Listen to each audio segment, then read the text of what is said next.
Hey everyone, welcome back to Frame of Mind. If you haven't, make sure you like and subscribe and stay up to date for all the latest videos.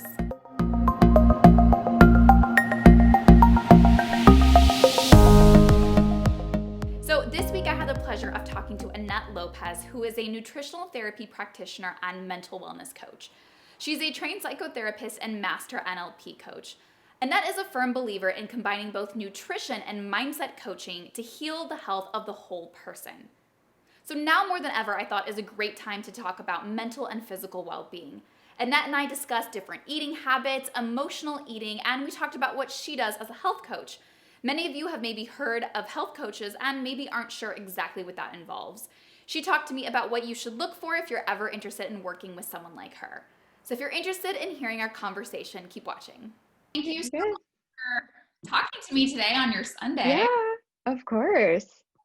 I love this stuff. This is not work for me at all. I know that. No, that's so great to hear. And I know just like with everyone's life and like schedule, sometimes it can be tricky, but I just think that right now during everything that's going on and just with people being at home more, just like talking about our health and our diet is just like really important. So I'm really glad that we get to chat today. Yeah, absolutely. Yeah. So just tell me a little bit about yourself and how you got into nutritional therapy and wellness. Yeah, well, it was an interesting journey because I was a clinical therapist before. I was in a psychotherapy setting and I was in grad school and already working with clients. And what I saw was my own personal transition. I lost 70 pounds.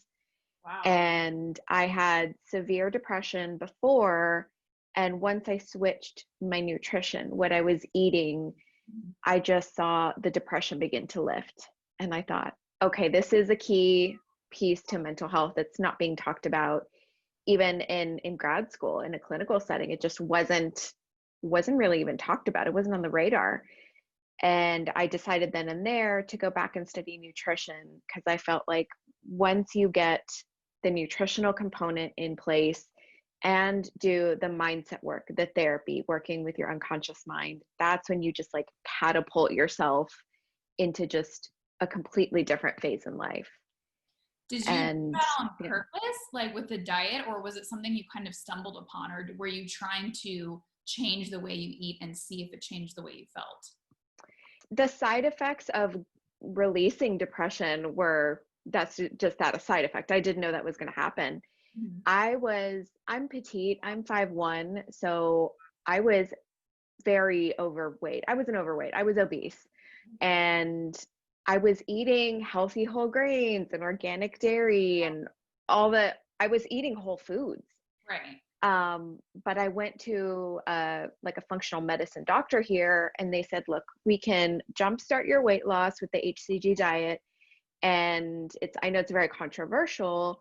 They said, however, you can do it. You're going to get great results. But after that, you still have to eat nutritionally what's right for you.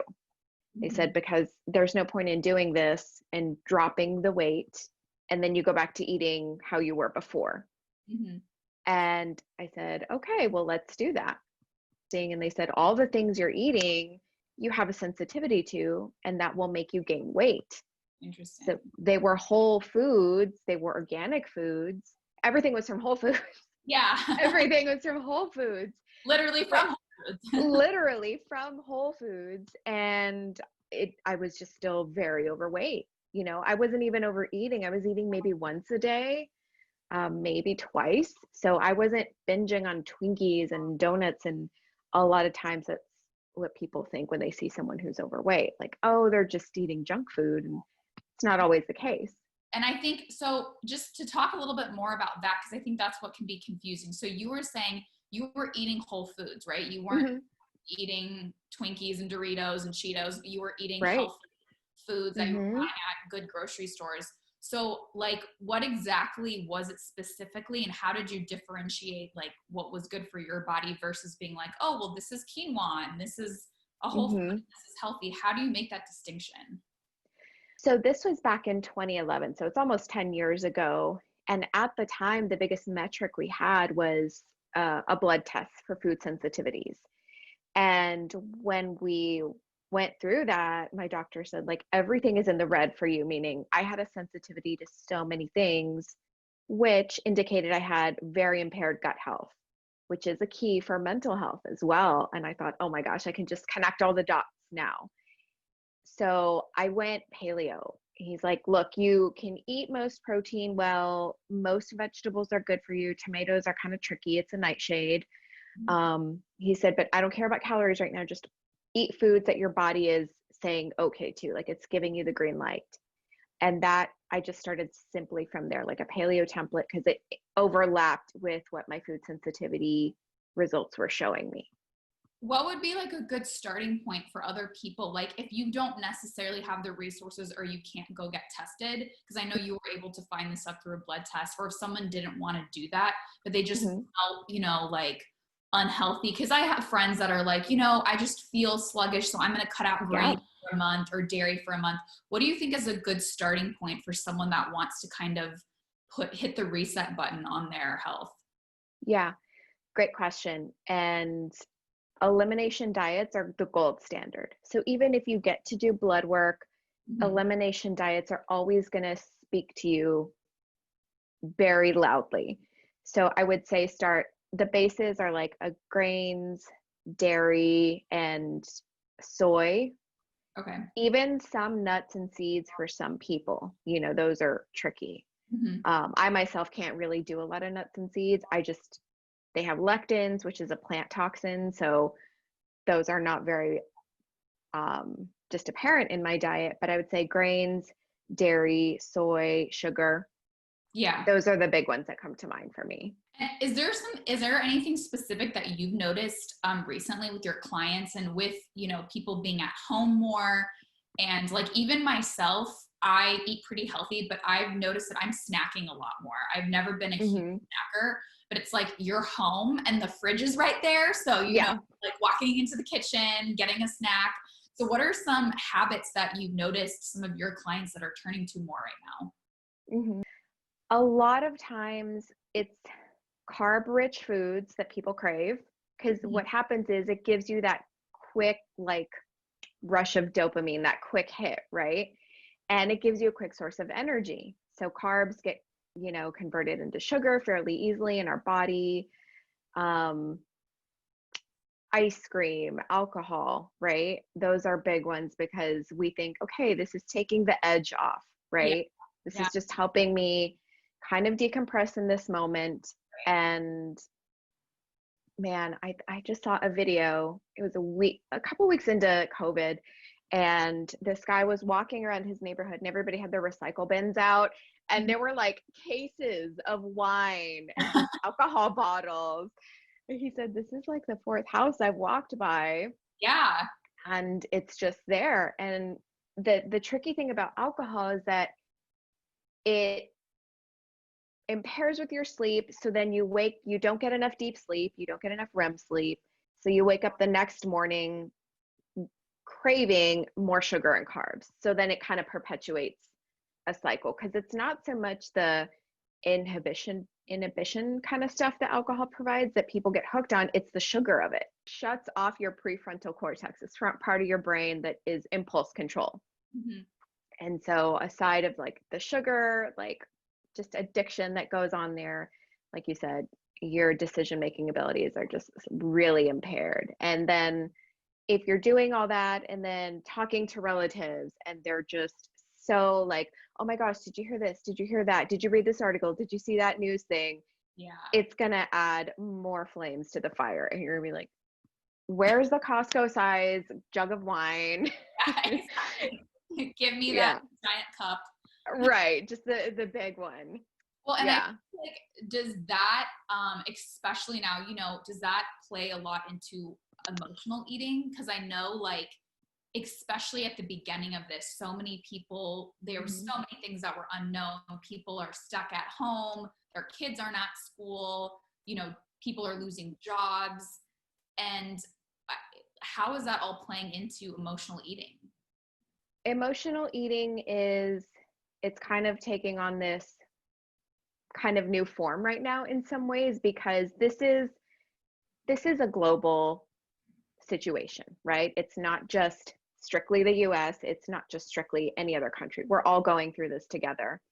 And you will see this, some of the first videos I saw, like even in Italy, they would like have like a string across balconies and like slide desserts to each other or coffee or something like that, like those little comfort foods. And I think it comes from, think about it, when we're children, if your child has had a rough day, or if you as a child go back to a memory and they're like, oh my gosh, I know it was a rough day, I know like something bad happened, here's a cookie. Yeah. I know that you heard mom and dad fighting, here's an ice cream. Yeah. Or even in a good situation, right? Yeah. Great, you had good scores on your report card, let's go get froyo, something like that. So on a very unconscious level, we've kind of been programmed from a young age to turn to food for maybe the good things, and especially for challenging emotional times. And it's not that our parents or our caregivers were doing bad. It's just that's probably what they learned, right? It's what they learned. And it's just something that's been ingrained in us for so long. So this is bringing all this to the surface. And if you don't have coping mechanisms as an adult, you kind of revert back to like, what do I know that has worked every single time? Yeah. Got it. Halo Top. Exactly. Got it. Popcorn. That's a healthier ice cream too. Halo Top. That's not even like, Well, they're honest. They're like, look, this whole pint is like 300 calories. Yeah. No, I know. No, that's true. And especially when you're at home and you, like, people, even us, like, we have been going out, and I've been going out and buying more groceries necessarily than I would at a time. And I'm sure a lot of people have. So then there's all this food and snacks in the house around you all the time. And when you feel like, oh, today was a day, it was stressful, okay, let me have an extra cup of coffee, or I'm just going to have that cookie. And it is kind of, it's brought on because of some sort of emotion that we have that day. So how do you think that people could change or maybe just modify the way that we think about the relationship and the connection between physical and mental health, right? Because there is such a strong connection. How do you think, or what are some steps that we could take to kind of maybe connect those two more than we do? It's always starting with awareness. And so what I will do is I will send clients, and it sounds so super old school, but it's like a paper printout that I email them. I said, this is a food and mood journal. Okay. It is going to track how you feel in the morning when you wake up. Are you bloated? Do you go to the bathroom? I said, I know it's TMI, but we need to know all these things, right? And there's something about this specific mood journal, food and mood journal, that my clients start to connect the dots. I said, look, you felt great on these days. You had these foods these certain days, and your disposition was great. Everything was good. But then these other days, I just want you to notice trends. How did you feel after these foods? Do you feel energetic the next morning, right? Looking at your meal the night before. Yeah. And that begins to kind of put it on somebody's radar in their mind of thinking, okay, how powerful is my food with my mood, and how they play off each other. So that's like a good basis starting point. So like for someone like me or anybody else at home that might be turning to food or caffeine or even alcohol, sweets more than normal, what advice do you have for them, or even tools that could help? Yeah. A big thing is, and this might be tricky if you have a partner or family members at home, but getting it out of the house if you can, or getting a better alternative. So if you're going to if cookies are your thing, just say, okay, I'm going to find a recipe that's maybe made with almond flour and like stevia instead of just like a Chips Ahoy cookie thing, and I'll eat a whole sleeve, right? So then you actually have to make the cookies, and it's easier on your digestive system. And you don't have this sense of, oh, I ate junk food. Like, it's a cookie, but it's a little bit better for you. Right. So maybe finding a healthier alternative. And some people can do okay with moderation. Some people can't. Like, I cannot have. I'm like, I have a sweet tooth. And if you're going to, give me, a little bit of something, like I either need to not have it in the house at all. Mm-hmm. I can't just be like, here, eat one brownie, once a week. If the brownies Yeah. are me, I will finish it in 2 days. It's gone. Yeah. It's just gone. So knowing yourself and being honest with yourself, saying, okay, can I have it in the house and I can moderate? If not, I need to get it out of the house or cook a healthier alternative. Some other things are making sure you're properly hydrated, because if you don't have enough water, fluid in your systems, you're going to confuse that with a hunger craving. Okay. So many times people are like, I'm just so hungry all the time. And I'm thinking, well, you drink maybe 30 ounces of water a day. And at minimum, you want half your body weight in water. And if you drink any coffee or any kind of caffeinated beverage, an extra like 12 ounces for that 1 cup of coffee or something. So that's a good one. Yeah, I'm And sure most people are not getting nearly as much water because, people drink stuff like maybe soda, LaCroix, iced tea, that's drinking water. Yeah. So that's a good one. And making sure you get enough protein in. Mm-hmm. So protein is way more satiating than carbohydrates. I would dare say even more than fat sometimes, because you can eat a whole bag of macadamia nuts and be like, I could still go for more. Yeah.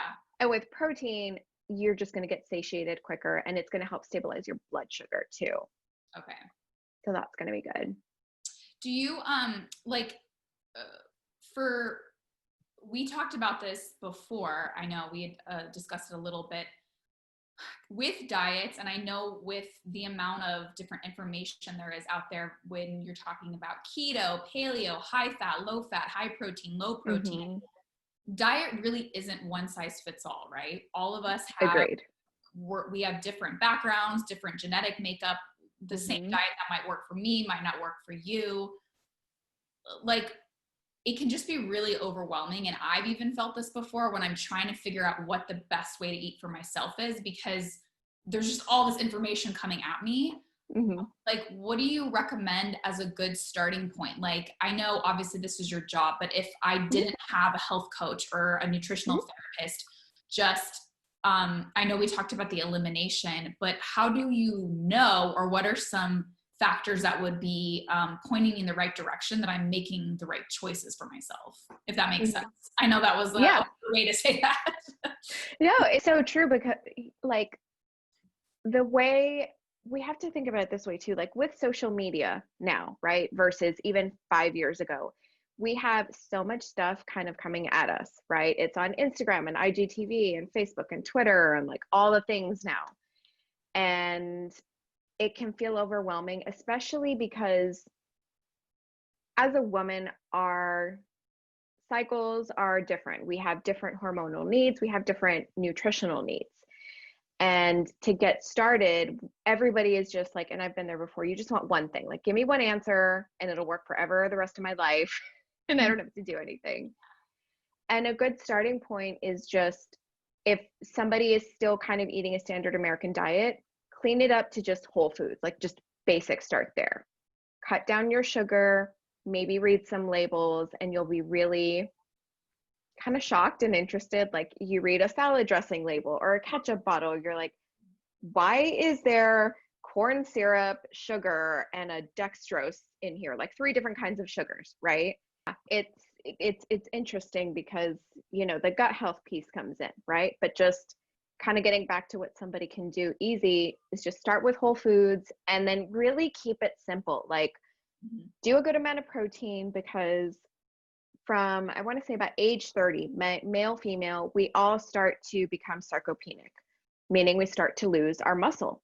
Okay. And if you don't eat 30 grams of protein per meal, and there's plant sources of this, right? If you're vegan or vegetarian, if you don't get 30 grams of protein per meal, your muscle doesn't get the cue to continue to build muscle and keep it on.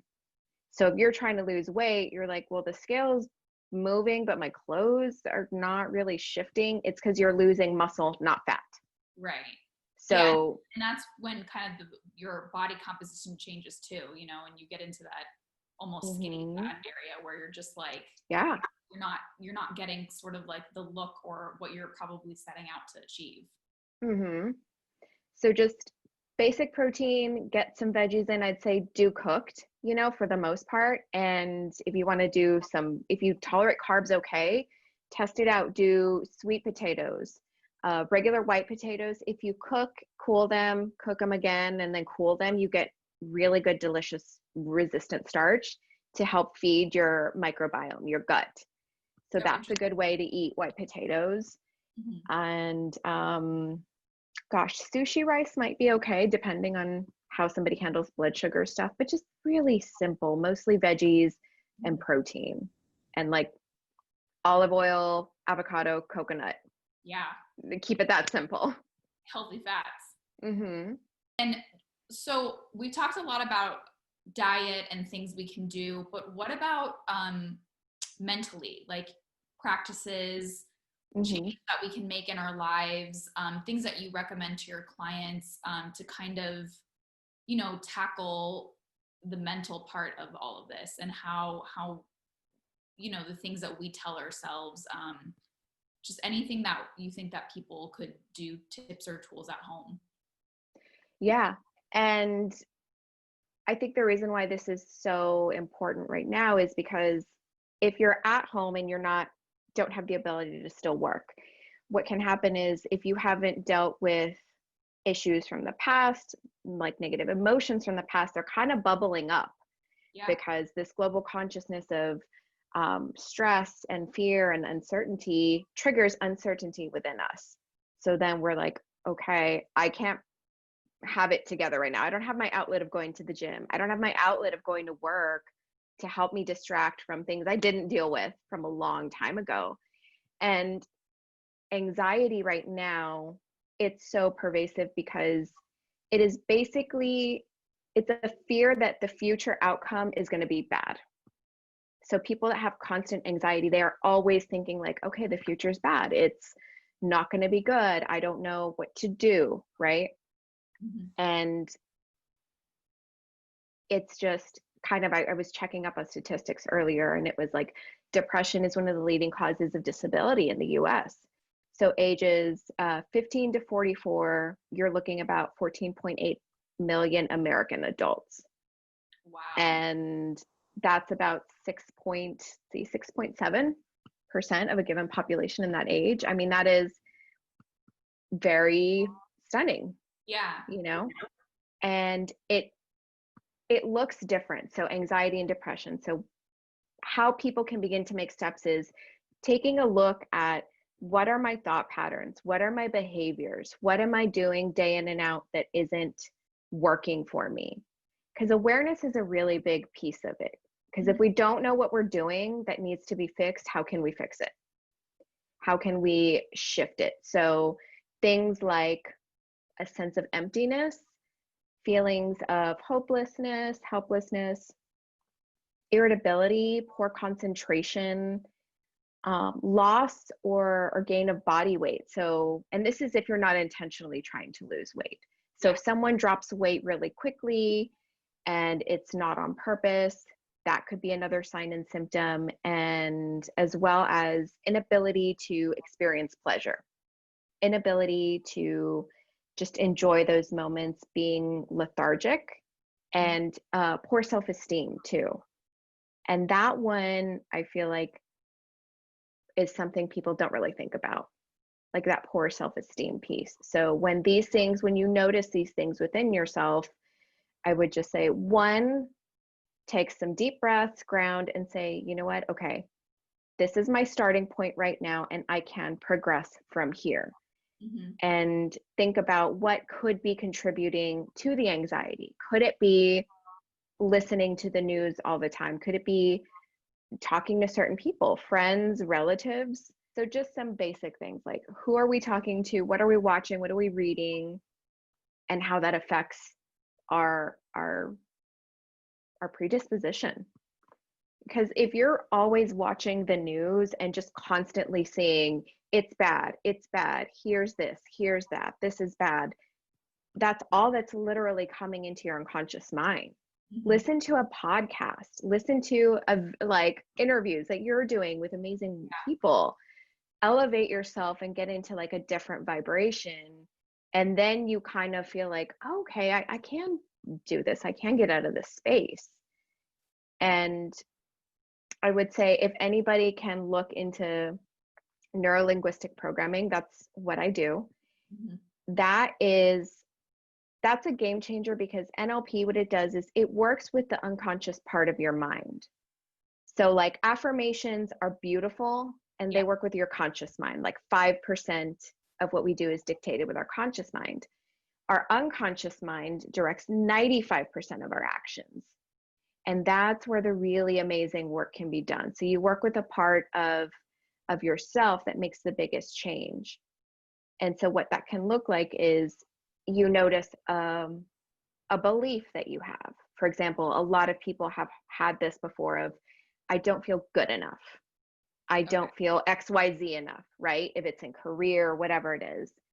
And so what you can do with NLP is with a coach, a practitioner, they can take you through a process where you release that limiting belief. And then your coach would say, what would you rather be true for you instead? What would you rather believe in that place? Maybe it's, I am good enough and I have loving people in my environment and I feel supported. I feel good. Something like that. It's knowing how to release the emotions and how to deal with it in the moment. So one of the techniques that I have is, let's say you go out and you're at the grocery store and somebody is kind of being a little disruptive or they're not having the best time. There is a technique that I take you through in my video series where you can literally do it. Just close your eyes in that moment, do it there in the grocery store, and you don't let that trigger you. And then you don't carry that anxiety with you the rest of the day. I know you mentioned NLP, which is neuro-linguistic programming. So are there little tools that someone like me or anyone could do every day to kind of, because I think all of us have something we probably tell ourselves that I don't even know why, we're programmed that way, but we want to change. Maybe it's like, oh, you're not funny enough, or you're not smart enough, or you're not whatever. And what are specific tools or even resources or books that you think are really helpful for people that want to get more into this practice? Yeah. So in the video series that I had sent you, that last video, that technique is very, very profound. It's called VK dissociation. Doesn't sound sexy at all. However, it works very well because it's something quick and easy you can do. Another big one is, there's probably a lot of Scandal fans out there, like people that watch Scandal. So like Olivia Pope, okay, she would always take a situation and she would reframe it. So someone would come in and say like, okay, well, I'm running for office, but here's what happened. There's all these skeletons in their closet. And then she'd go on TV and spin it and have a whole different perspective on it. Yeah. That's essentially what you have to do, or you have the opportunity to do with reframing. That's an NLP technique. I was trying to come up with names for my YouTube channel and I decided to go with frame of mind. I didn't even know that reframing was like a technique like this. Yeah. I think that's so funny because that's kind of what I was thinking, is like, there's so many things and different ways that we can just shift our perspective and then things just completely change. The meaning changes, the way we look at it changes, our feelings towards it change. And it's just like this tiny little thing of just slightly changing the way we look at something or through something, and it can have a whole different meaning. And I thought that was so interesting because, having conversations with so many different people and just seeing how you frame something might be different from how but where we can find this common ground and also learn so many new things and see the world and learn about things from different perspectives. It's the cool thing about reframing is that it's training your brain. It's brain training as well. So the more you get into the habit of reframing, looking for the positive, looking for like those little nuggets that come in, you're going to do that second nature. People that want to maybe get in touch with you and utilize your services, or just for people that don't really know exactly what a wellness or a nutritional coach does. Yeah. Can you just talk a little bit more on that and like what you would do with your clients? Hmm. Absolutely. What I do is I combine nutritional therapy and then NLP. And so the NLP is like the mindset, unconscious, even spiritual work if somebody's open to it. Mhm. And the nutritional therapy is strictly on how do we get your body and your physiology aligned so that you can just further propel all the changes you're going to make. Because if you don't have health, it's really hard to do anything else in life, right? You can have the best ideas, best career goals, but if you don't have the energy to do it, it's kind of lost. Yeah. So they'll get an assessment that they can do from home. It's a very in-depth assessment that will go through everything, your gut health, thyroid health, adrenal hormone. I even see what vitamins and minerals you're deficient in. And it Mhm. gives me this report. And then I have a bio-individual plan made up for that individual, just dependent upon what the body is saying that it needs to address first.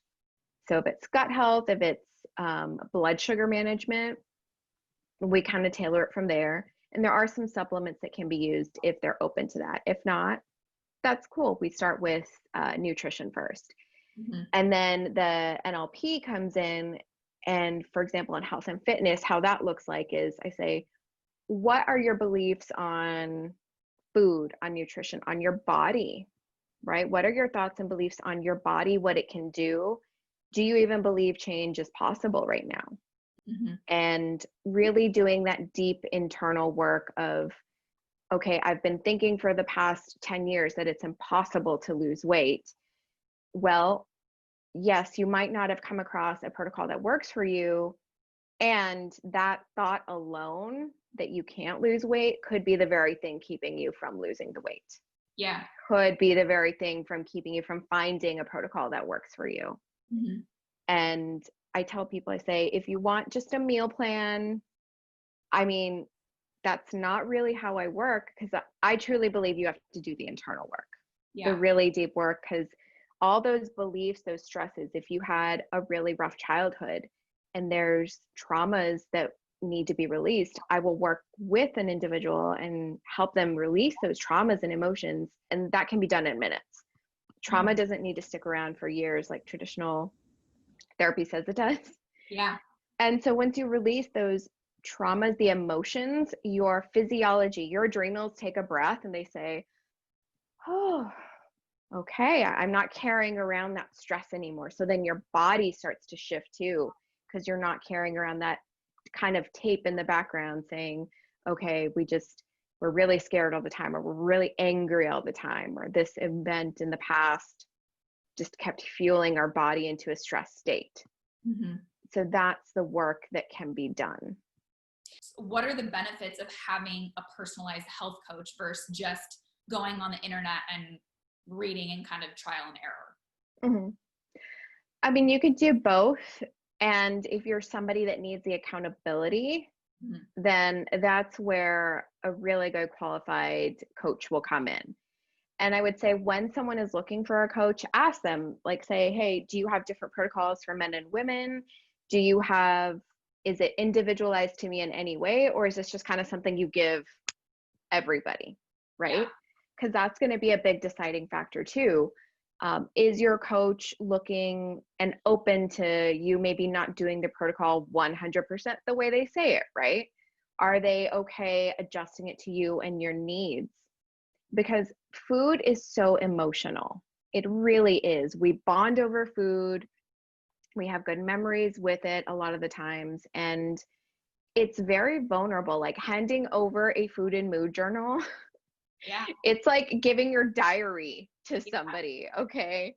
And people are like, I'm really scared for you to see this. I said, girl, if you just had like a bag of M&Ms, just tell me. I don't care. There's no Yeah. judgment here. I was gonna say, I think it's a judgment thing of like, well, I was supposed to eat broccoli and, Brussels Hmm. sprouts, but instead I ate like Doritos and M&Ms or whatever, Yeah. and just like feeling that like, ooh, I made a mistake. Yeah. Like scared, like, oh my gosh, it's like going to the teacher.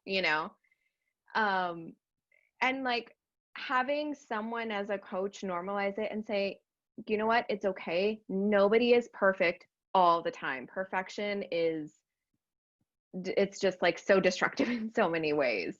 Mhm. And so when you work with a coach, if they have been through some of your struggles before, as a client, you're sitting there, you're thinking, okay, I am so glad I'm talking to somebody who gets it. Yeah. Because let's face it, you go on Instagram, and if somebody's like a fitness model or they're like a coach and they have like shredded abs all the time, that's great. They put in so much work to get there. But you might feel like, okay, they look like they do everything perfectly and like they're always on point and they're not human. They Yeah. never mess up. Am Yeah. I going to be comfortable telling them, like, I just totally went to get Whataburger, like drive through the other day after I had drinks with friends, right? You're not going to want to tell them. Right. And so having a coach that you feel comfortable with and that's going to be receptive to you and say, okay, maybe that wasn't the best choice, but how can we move forward and what's a plan we can put in place so you make a choice next time that's better for you? That is where the difference is, like the little personal touches and the everyday piece of life. If you were looking for a health coach, what would you say the top three most important things to make sure you're getting out of your health coach? Like, what would you look for yourself? I personally have always liked individuals that have been through what I've gone through.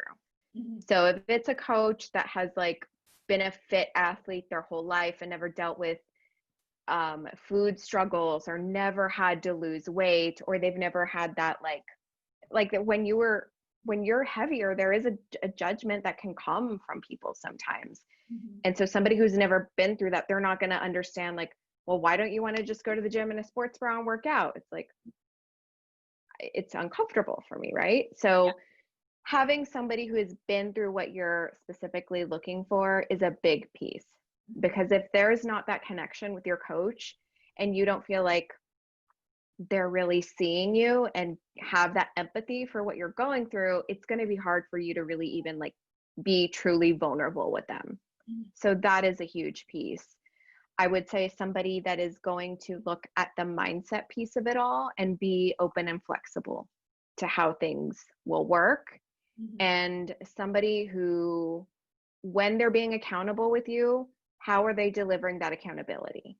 Mhm. Are they saying, okay, this is what you had planned for, task from week 1 to 2. It didn't work out that way. I know this really sucks for you right now. How can we do better for next week? What can we improve on? And how did that like shift from your goal happen? Versus a coach that's like, well, you knew what you were supposed to do, and like just kind of a hard ass and like no room for the human condition. Right. I would say those are the three things I would personally look for. And I think it's also such like a booming new industry that people are getting into. Hmm. I don't remember even 5, 10 years ago ever necessarily, like, you would hear about dietitians or fitness Right. trainers, but like a health and wellness coach that isn't, it's not just about eat 1,200 calories a day and 70 grams of protein. It's more like about the mental state, the mind Hmm. that you're doing, and all of it together. I think that this is kind of like a new thing, and I think sometimes people just don't know what to look for. And Right. what you said really resonated with me is, personally, like, if I'm looking for someone to coach me in any capacity, them having gone through that makes such a huge difference. Like, whether it's Hmm. you know a sport, like, you wouldn't necessarily hire a football coach that's never set foot on a football field. Right. You want Yeah. someone that has experience in that and has some sort of personal journey, because you do feel like you can relate to them, you can be more vulnerable, and you can open up, and there's not going to be this judgment of you need to be constantly perfect. Yeah. Absolutely. But yeah, this was Yeah. great. I'm so glad we got Thank to talk you. about these awesome things. Like, you I have know. so much great insight and knowledge, and your perspective on health and wellness is like, Thank it's you. it's really great, and I'm really excited to share this with everyone. Yeah. I hope you guys enjoyed our conversation. Make sure you like and subscribe, and I'll see you next time.